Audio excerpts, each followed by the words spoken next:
ध्यानाभ्यास के इस सुखद आयोजन में आपका हृदय से स्वागत है, अभिनंदन है, अभिवादन है। ध्यानाभ्यास के लिए कृपया अपने नेत्रों को बंद कर लीजिए। बाहर की दुनिया से नाता तोड़िए, तो फिर आपको अपार सुख है। बाहर की दुनिया से जुड़ने से ही हम आकुल व्याकुल रहते हैं, अन्य कोई कारण नहीं। हम अपने से सुख स्वरूप हैं। बाहर की दुनिया से जुड़ने से ही हम दुखी होते हैं। ध्यानाभ्यास में हम बाहर की दुनिया से संपर्क तोड़ते हैं और अपने मूर्त के संग रहते हैं, अपने मूर्त का एहसास करते हैं। वहाँ कोई विकल्प नहीं है, कोई शब्दों का काम नहीं है। हमें शब्दों से विरत होना है, कम से कम शब्दों का उपयोग करना है। बाहर की दुनिया प्रकाश में ज्ञात होती है, तो प्रकाश का उपयोग भी कम से कम करना है। व्रत लेने की भावना हो तो ये 2 व्रत लीजिए कि प्रकाश का उपयोग नहीं करना है। दिन में भी प्रकाश है, उसको उपयोग में नहीं लेना है, अर्थात उसके प्रकाश में नहीं देखना है। और शब्दों से हम व्यवहार करते हैं, तो शब्दों को उपयोग में नहीं लेना है, तो हम निर्विकल्प रहते हैं। न शब्दों को सुनना है, न शब्दों को बोलना है। जहाँ प्रकाश का उपयोग नहीं है, तो बाह्य पदार्थों का देखना जानना नहीं होता है। देखना भी नहीं है, सुनना भी नहीं है, बोलना भी नहीं है।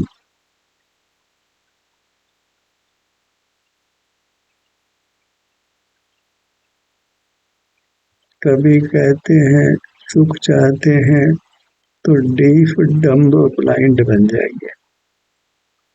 लोगों को डीफ डम्ब ब्लाइंड होने की कल्पना मात्र से ही भय होता है, पर वास्तव में सुख की कामना है तो हमें डीफ डम्ब और ब्लाइंड ही होना है, अर्थात इनके यंत्र होने पर भी इनका उपयोग नहीं करना है।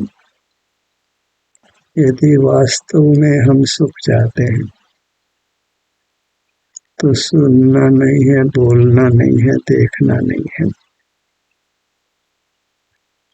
तो हम अपने में होते हैं, अपने से युक्त रहते हैं और सुखी होते हैं। प्रकाश को दुश्मन मानिए, क्योंकि जानना प्रकाश में होता है। इंद्रियों के होने मात्र से पदार्थ दिखाई नहीं देते हैं, प्रकाश की भी आवश्यकता होती है, तो प्रकाश को उपयोग में नहीं लेना है। और विकल्प शब्दों के आश्रित होते हैं, तो शब्दों को भी उपयोग में नहीं लेना है।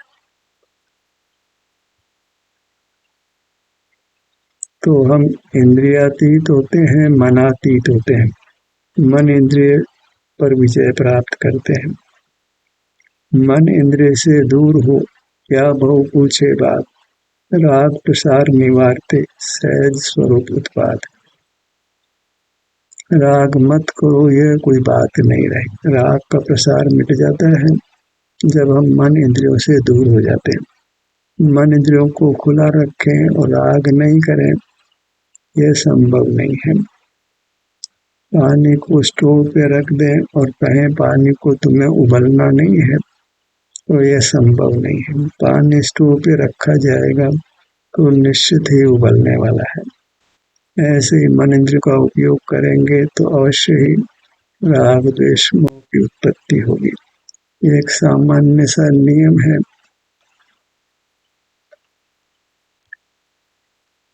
मोक्ष मार्ग निर्विकल्प है, इंद्रियातीत है, अतः मन इंद्रियों से रहित है, तो इनका उपयोग नहीं करना है। किसका उपयोग करना है कि अपने मुहूर्त का ही उपयोग करना है, वही अपनी है, प्रकाश अपना नहीं। शब्द है वे मस्तिष्क की उपज है, मस्तिष्क के बिना शब्द नहीं होते। तो हमको अपने अनुभव रूप रहना है। सिर से पैरों तक ये अपना रूप है, जिसको हम शरीर कह रहे हैं। वह शरीर अनुभव गोचर भी है और इंद्रिय गोचर भी है।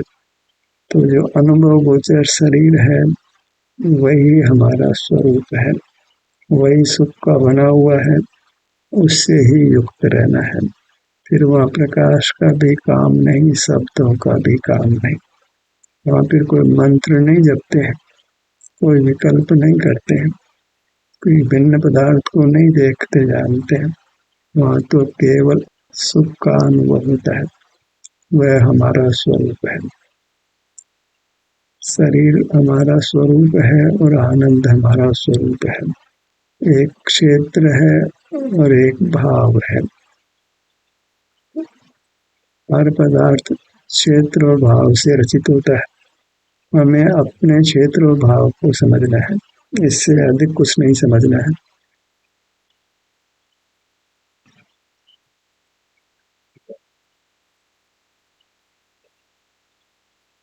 हम अपने क्षेत्र को समझे, अपने भाव को समझे, इतने मात्र से हम सुख को पा लेते हैं। क्षेत्र हमारा सिर से पैरों तक मूर्छा के बराबर है और भाव हमारा सुख है। मैं देह मात्र हूँ और मैं सुख मात्र हूँ, इससे अधिक मैं नहीं हूँ।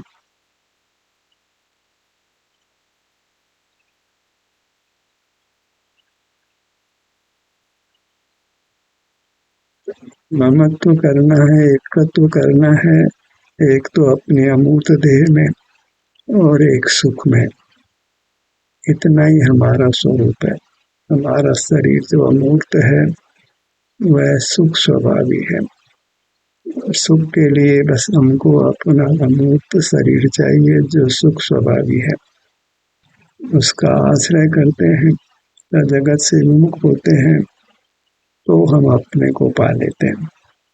अपने को पाने की या अपने अनुभव की एक ही शर्त है कि हम जगत से विमुख हों।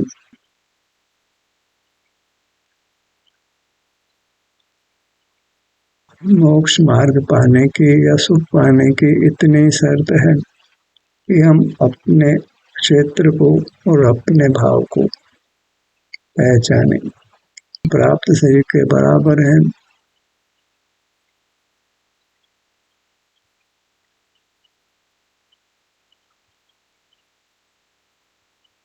इतना स्वाध्याय चाहिए, इतना कि हम अपने आकार को पहचाने। अमूर्त होने पर भी हमको अपना क्षेत्र, अपना विस्तार अनुभव में आता है, जो मूर्त देह के बराबर है। एक क्षेत्र अवगाह में है और वह सुख का बना हुआ है। जगत से विमुख होते हैं, अपने अमूर्त शरीर के सन्मुख होते हैं, तो हमको सुख का अनुभव होता है। हमें सुख की ही कामना है।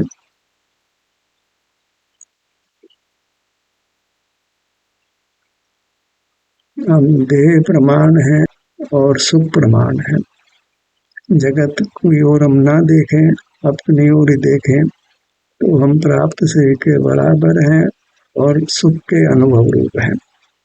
जब अपने में होते हैं, जगत की ओर नहीं देखते हैं, तो हमको सुख का अनुभव होता है। इतनी सी बात को समझ ले तो हमको आत्म अनुभव हुआ, आत्म श्रद्धा हुआ, आत्मलीनता भी होती है, मोक्ष मार्ग हो जाता है। अपनी दृष्टि को अपने सिर से पैरों तक फैलाइए। हम सुख स्वभावी हैं, इसलिए यहाँ सुख दुख रूप संवेदना होती है। अभी कर्म का संबंध होने से दुख रूप संवेदना भी हो, पर वह हमारा स्वभाव नहीं है। यह श्वास क्रिया भी किसी भाग में मालूम पड़ती हो, कोई हृदय की धड़कन भी कदाचित मालूम हो, बदन के किसी भाग में कोई कंपन भी हो, पर वह सब हमारा स्वभाव नहीं है। वह सब कर्म की उपाधि है। हमारा स्वभाव तो अनुपम अद्भुत सुख है, जो कर्म का विपाक नहीं हो तो हमको स्वतः अनुभव में आता है। सुख से ही हमारी दिव्यता है, हमको देव संज्ञा है, क्योंकि हम सुख स्वभाव के धारी हैं। अचिंत्य सुख शक्ति के धारक देव हैं। कब नहीं है, ये तीनों काल ही है, पर हमारी दृष्टि अपनी मूर्त पर नहीं है, इसलिए उसका अनुभव नहीं हो रहा है। हमें अपनी दृष्टि को अपने पर रखना है, तो हमको सुख होने लगना है, फिर दुख में मिट जाना है, संसार परिभ्रमण मिट जाना है। इसमें कोई क्रिया कांड भी नहीं है, कोई ज्ञान कांड भी नहीं है। हम अपने विस्तार को पहचाने, अनुभव से पहचान होती है। उसमें कोई इंद्रिय ज्ञान काम नहीं करता है, कोई विचार भी काम नहीं करता है। बाहर देखना बंद करते हैं तो हमको अपना विस्तार मूर्धेय के बराबर अनुभव में आता है, और वह अनुभव सुख रूप से आता है, तो हमको ये भी खबर हो जाती है कि मैं सुख स्वभावी हूँ। अब ये समझ हुई कि मैं देह के बराबर हूँ और सुख स्वभावी हूँ। अब इस समझ को एक तरफ रख देना है और अपने मूर्त का सुख अनुभव करने लगना है। समझ विकल्प रूप है, तो विकल्प को भी बंद कर देना है। समझ है वहाँ शब्द है, और हमें शब्दातीत होना है। तो मैं देह प्रमाण हूँ, सुख स्वभावी हूँ, इस विकल्प को भी शांत कर देना है। हमें शब्द का आश्रय नहीं करना है, नेत्रों को बंद कर लेना है। नेत्रों को बंद रखना है तो सहज ही अन्य इंद्रियों का व्यापार भी बंद होता है। जो हमारा अभिप्राय ये है कि हमें बाहर का कुछ जानना नहीं है, क्योंकि बाहर सुख नहीं, सुख तो हमारा ही स्वरूप है। जैसे हिरण की नाभि में कस्तूरी है तो गंध उसके भीतर से ही आती है, पर भ्रम से वह बाहर से मान लेती है। ऐसे ये इंद्रिया खुली है तो हम सुख को बाहर के पदार्थों से मान लेते हैं, और ये बहुत बड़ा धोखा है, माया है, मोह है, मिथ्या श्रद्धान है। हमें इसी से मुक्त होना है। तो मुक्त होने का उपाय यही है कि हम इंद्रियों को उपयोग में नहीं लें, प्रकाश को उपयोग में नहीं लें, शब्दों को उपयोग में नहीं लें, तो सहज ही हमको निर्विकल्प सुख का अनुभव होता है। वृत्ति अंतर में ही ठहरती है, अंतर में ही ठहरना चाहती है, और परिणति ऊर्ध्व होती है। आत्मा का उत्थान होता है। वह उत्थान किस रूप होता है कि सुख वृद्धिगत होता है। यही हमारा प्रमोशन है, यही उपलब्धि है, यही हमको चाहिए। न कुछ बाहर का ज्ञान चाहिए, न कोई बाहर का भौतिक पदार्थ चाहिए। हमें तो अपनी मूर्त चाहिए, जो उपलब्ध होने पर भी दृष्टि जगत की ओर होने से उपलब्ध नहीं होती।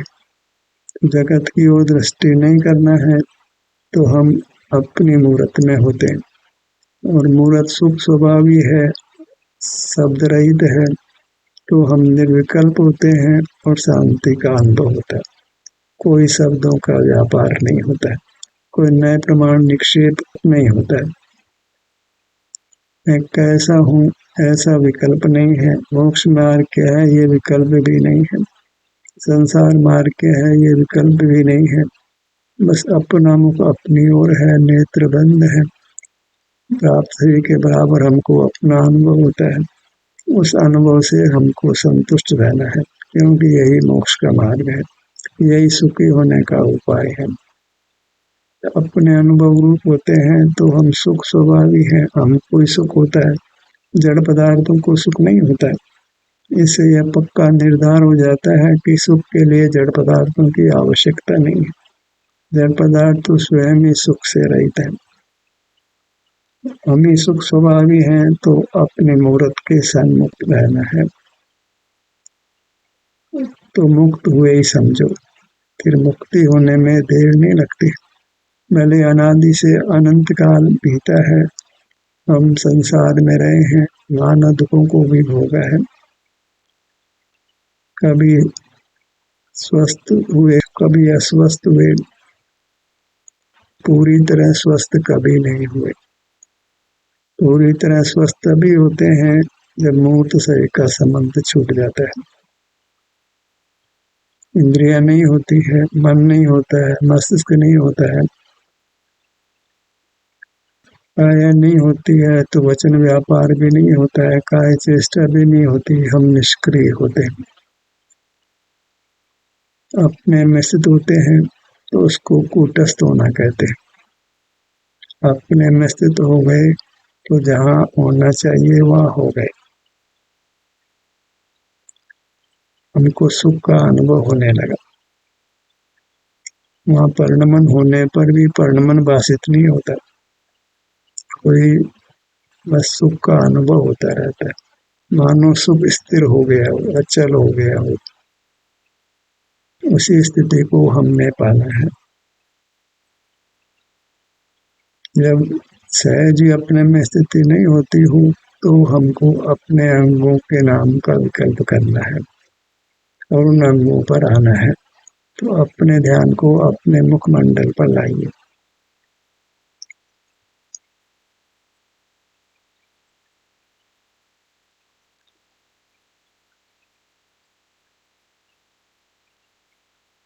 एकदम सरल अनुष्ठान है, कोई शारीरिक श्रम नहीं है, कोई मानसिक श्रम नहीं है। बस सहज ही हम अपने मुखमंडल पर आ जाते हैं। अन्य किसी बात पर भी हम सुगमता से आ सकते हैं। जब चाहे तब अपना अनुभव कर सकते हैं, जब चाहे तब निर्विकल्प सुख को पा सकते हैं, जब चाहे तब इन कर्मों का क्षय कर परमात्मा दशा को पा सकते हैं। इतना तो करना ही है कि हमको बाहर सुख नहीं है तो बाहर नहीं देखना है। बाहर भी देखते रहें और सुख भी मिल जाए, मोक्ष भी हो जाए, ऐसा कदापि नहीं होता है। परमात्मा बंद इंद्रियों वाले होते हैं, मूर्त शरीर से रहित होते हैं, इंद्रिय गम्य नहीं होते हैं। परमात्मा को उनका अपना अनुभव होता है, कोई उनको देख जान भी नहीं सकता। सब अपने अपने परमात्मा के सुख का अनुभव कर सकते हैं, एक दूसरे का अनुभव नहीं कर सकते। हमारे लिए तो हमारी मूर्त ही परमात्मा है और वह हमें सुगमता से अनुभव में भी आती है। तो उसके अनुभव से हमें परमात्मा हो जाना है, पूर्ण सुखी हो जाना है। लाट के भाग पर आइए।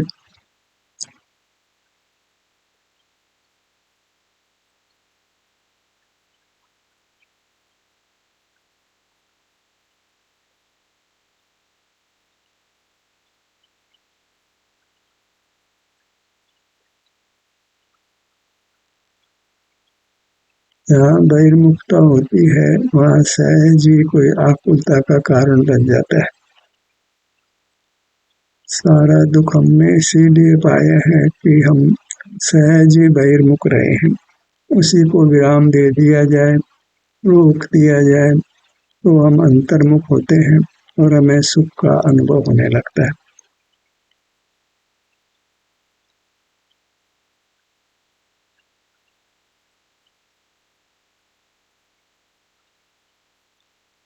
नेत्रों के भाग पर आइए।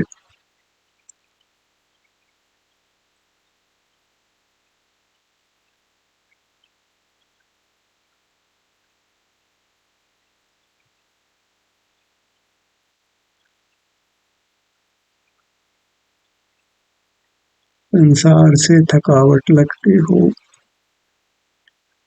तो हमको बाहर की दुनिया से हटना है, अन्य कोई मार्ग नहीं है।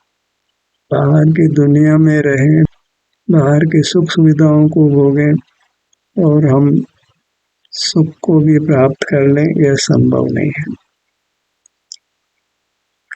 जगत से मेल जोल रखें, जगत के साथ व्यवहार रखें, जगत के साथ संबंध कायम रखें, इन सब के साथ हम सुख का स्वप्न नहीं ले सकते। कदाचित इस मनुष्य पर्याय में कुछ विषय सुख भी मिल जाए, पर उसका अंत अत्यंत विरस होना है। जिन संबंधों को हम संजोते हैं, उनसे रात दिन विकल्प करते हैं, तो उससे अवश्य ही ये मनुष्य भव नष्ट होकर हीन गति में जाना होगा। तो संबंधों को जीवित नहीं रखना है। भले जगत के जीव संबंधों को अच्छा मानते हैं, पर हमें जगत के साथ नहीं चलना है।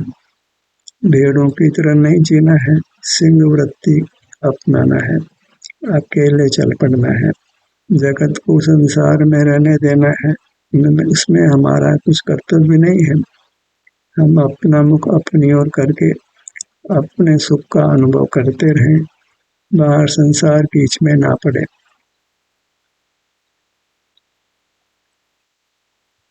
दोनों कानों का भाग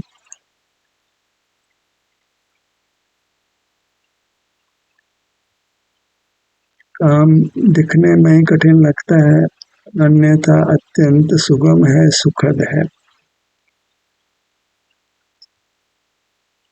अपने शरीर का एहसास करना देखने रूप नहीं, संवेदन रूप। यहाँ जो भी सुख शांति हमको प्रकट अनुभव में आती है, उसी का अनुभव करते हुए रहना है। नासिका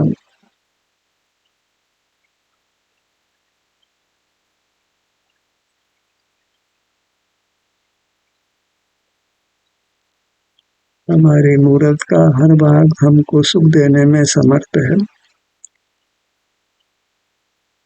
क्योंकि वह सुख का ही बना हुआ है।